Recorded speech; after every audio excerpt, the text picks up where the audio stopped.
Hello. कल मैंने एक वीडियो बनाई थी तो मैंने सोचा कि ऐसा क्यों हो रहा है, ये वीडियो भी मैं बनाऊं। तो आई थिंक इसको शुरू हुए 10 साल हुए हैं। 10 साल पहले जब हमारी शादी हुई थी, और हमारी शादी इतनी इजी भी नहीं थी।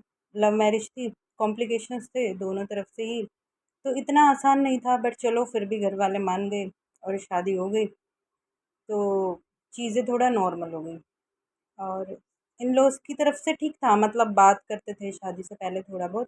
तो मुझे लगता था अच्छा है, सब ठीक रहेगा, अच्छी फैमिली है, लड़का अच्छा मिल गया तो कोई इशू नहीं होगा, मेरी लाइफ में स्मूथ चलेगी लाइफ एकदम। बट जब शादी हुई और शादी करके घर आई तो चीज़ें लगभग अपोजिट थी। अब जैसे ही शादी करके आई तो घर में एक पर्टिकुलर बंदे को पर्टिकुलर बेड रेस्ट था।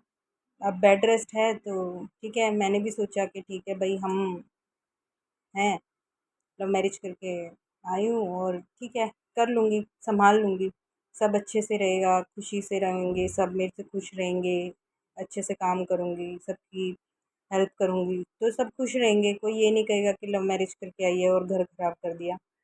पर मेरी इन 10 सालों की वो सबसे पहली गलती थी, जो मैंने फिर बाद में बहुत झेला उसके बाद।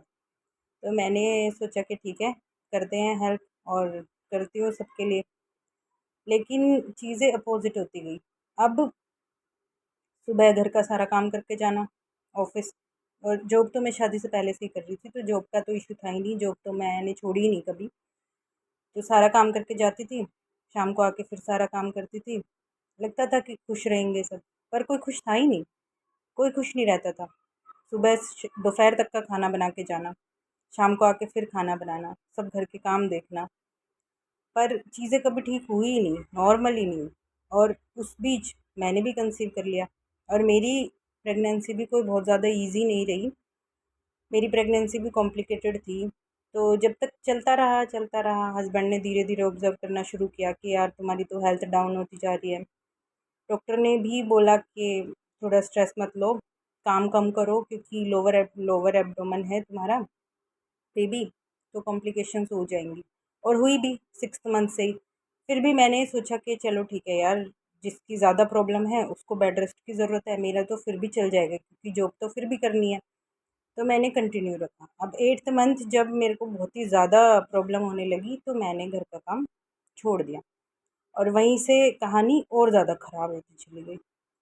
अब जब कहानी ज़्यादा ख़राब हो गई तो ठीक है, 1 डेढ़ महीने में लगा कि बच्चा हो जाएगा, नॉर्मल हो जाएंगी चीज़ें, काम भी हाफ हाफ हो जाएगा, क्योंकि दूसरे की भी प्रेगनेंसी कंप्लीट हो जाएगी, मेरी भी हो जाएगी, तो चीज़ें नॉर्मल हो जाएंगी। ये अभी थोड़ा टाइम की कॉम्प्लिकेशंस है, बट वो मेरी दूसरी गलती थी, कुछ नॉर्मल नहीं हुआ। बच्चा होने के बाद और कॉम्प्लिकेशंस हुई, और बच्चों में भेदभाव होने लगा। तो बच्चों का भेदभाव क्या हुआ, कैसे हुआ, ये मैं आपको पार्ट 2 में बताऊंगी।